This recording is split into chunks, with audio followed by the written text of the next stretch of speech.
friends, let's finish up Merlin mission number 4, Winter of the Ice Wizard by Mary Pope Osborne. Chapter 9, Wisdom of the Heart. Merlin, Morgan, shouted Annie. Teddy and Kathleen cried out in amazement. Annie rushed to Morgan and hugged her. Jack was filled with giddy relief. Hi, he said, hi. Welcome back, sir, Teddy said to Merlin. Thank you, said Merlin. He looked at Jack and Annie, and thank you for turning us back into ourselves. We didn't know you and Morgan were the wolves, Annie said. We were following you so we could help you, said Morgan. The wizard told us that if you caught up with us, you would eat us, said Jack. Really, said Morgan. They all looked at the ice wizard. Standing with his sister, he stared guiltily at Morgan and Merlin. I feared that if they got close to you, they might discover who you were, he said. But I will do no more harm, I promise, for I can see clearly now. The wizard looked back at his sister, and his blue eyes shined with joy. You can see because you have your heart back, said Morgan. It was not only your eye that was missing, it was also your heart. We see with our hearts as well as our eyes. And now perhaps you can find the wisdom you are seeking from the Norns, said Merlin, for wisdom is knowledge learned with the heart as well as the head. The ice wizard nodded. Please find it in your hearts to forgive me, he said. Use my sleigh to take you safely home. Yes, indeed, we must leave now, said Morgan. We have been gone from Camelot too long. The next time you come to Camelot, my friend, you must come as a guest, said Merlin, not as a thief in the night. And you must bring your sister also, Morgan said to the wizard. Indeed I will, the wizard said. Merlin looked at Jack, Annie, Teddy, and Kathleen. Is everyone ready to leave now, he asked. Yes, sir, they all answered together. Merlin looked at the staff of strength in Jack's hands. Oh, sorry, I almost forgot, said Jack. He handed the heavy staff to Merlin. As soon as Merlin held the staff of strength, he seemed more powerful. Let us be off, he said briskly. Merlin and Morgan led the way out of the throne room, their red cloaks billowing behind them. Teddy and Kathleen followed, and Jack and Annie hurried after them. Just before they left their room, Jack and Annie glanced back at the ice wizard and his swan sister. They were deep in conversation again. They hadn't seen each other for years, said Annie. They must have a lot to talk about. Yeah, said Jack. He couldn't imagine not seeing Annie for years. Come on, let's go. He took her hand and pulled her out of the throne room, through the front hall, and into the cold dawn. Jack and Annie followed their 4 Camelot friends to the wizard's sleigh. Everyone climbed in. Annie sat at the rudder. Jack stood at the front. He pulled out the windstring and untied a knot. The sleigh rocked forward. He untied another, and the sleigh started moving very slowly. The sleigh was heavier than before, so Jack quickly untied 2 more knots. The sleigh bolted across the snow. Stand fast, said Teddy. As the sleigh swished through the dawn, Annie turned to Morgan and Merlin. I have a question, she said. Can you tell us what the giant looks like, the frost giant? Merlin smiled. There is no frost giant, he said. What? Said Kathleen and Teddy. Sure there is, said Annie. We heard his breathing. He nearly froze us to death, said Jack. At night, the wind often swirls through the hollow hill like a cyclone, said Merlin. You experienced one of those storms. But what about the Norn's story of giving the wizard's eye to the frost giant as a gift, said Jack. Many ancient peoples believe that the forces of nature are actual giants or monsters, said Morgan. The Norns are the last of their kind. They hold to the idea that the frost giant is a living creature who haunts the hollow hill. In truth, the frost giant never accepted their gift because there is no frost giant. Jack shook his head. We believed what the Norns believed. They told us we'd freeze to death if we looked directly at the frost giant. And we believed what the lizard told us too, said Annie, that the wolves would eat us if they caught up to us.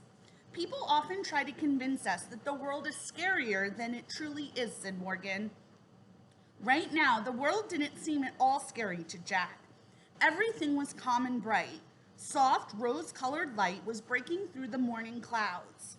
Today is the first day after the winter solstice, said Morgan. Today, the light starts to return. The days will grow longer. Jack looked to the sun. He caught sight of the treehouse sitting on top of a snowdrift not far away. Jack tied a knot in the windstring. He tied 3 more, and the sleigh came to a stop at the foot of the snowdrift. Merlin looked at them. On the winter solstice, you showed great courage, he said. You endured storms and terror and extraordinary cold. You reunited the Ice Wizard and the Swan Maiden. And perhaps most important, you retrieved my Staff of Strength. I thank you. Sure, Jack and Annie said modestly. You have done much for the kingdom of Camelot on your last 4 missions, said Merlin. On your next adventure, you will have a mission back in your world, in real time, not in the time of myth and magicians. We will call for you again soon, said Morgan. Great, said Annie. Jack and Annie climbed out of the sleigh. They looked back at Teddy and Kathleen. I hope you will help us with our next journey too, said Annie. Teddy smiled. If we all work together, we can do anything, he said. Aye, said Annie and Jack together. Then they turned and trudged up the snowdrift. At the top, they climbed out into the window of the treehouse. Once they were inside, they looked back. The sleigh was gone. Bye, Annie said softly. Jack picked up the small gray stone from the floor. He pointed at the words Frog Creek in the wizard's message. I wish we could go there, he said. The wind started to blow. It blew harder and harder. Then everything was still, absolutely still. Jack opened his eyes. They were back in the Frog Creek woods. No time at all had passed while they'd been gone. It was almost twilight. Snowflakes fell like tiny feathers outside the treehouse window. Annie shivered. I'm cold, she said. Here, take my scarf, said Jack. He pulled off his scarf. No, you need it, said Annie. No, take it. I'll be okay. Jack put his scarf around Annie's neck. What will you tell Mom when she asks about your scarf, he asked. I'll just tell her the Sisters of Fate took it as payment for telling us how to find the eye of the Ice Wizard in a hole in the Hollow Hills, said Annie. Right, said Jack, laughing. We'd better get home before dark, said Annie. She started down the rope ladder and Jack followed her. As they stepped onto the ground, Jack remembered the wind string. We forgot to give this back, he said. He reached into his pocket and pulled out the string. I guess Merlin's magic took the sleigh back to Camelot. Jack and Annie looked at the string for a moment. Untie a knot, Annie whispered. Jack took off his gloves and untied a knot. He held his breath and waited. Nothing happened. He gave Annie a little smile. I guess in our world, it's just a piece of string, he said. Jack put the string back in his pocket. He and Annie started walking over the snowy ground between the trees. As they walked, Jack looked for Teddy and Kathleen's footprints, but they were completely gone. Jack and Annie moved out of the woods and down their street. They saw Christmas tree lights sparkling in people's houses and candles shining in windows. Their boots squeaked as they crossed their snow-covered yard. When they got to the stairs of the porch, Jack stopped. He stared in astonishment. Annie's red woolen scarf was draped over the railing of the porch. I don't believe it, said Jack. I do, said Annie. They hurried up the stairs and Annie grabbed her scarf. Look, she said. She held up the scarf to show Jack. There was a tiny picture woven into it of him and Annie and 2 white wolves. Jack was speechless. Cool, huh, said Annie. She gave Jack back his scarf. Then she tied her scarf around her neck. She tucked the part with the picture under her jacket collar. The front door opened. A delicious smell wafted out from the house. Hi, said their mom. The cookies are ready. Come inside and get warm. The end. What do you think?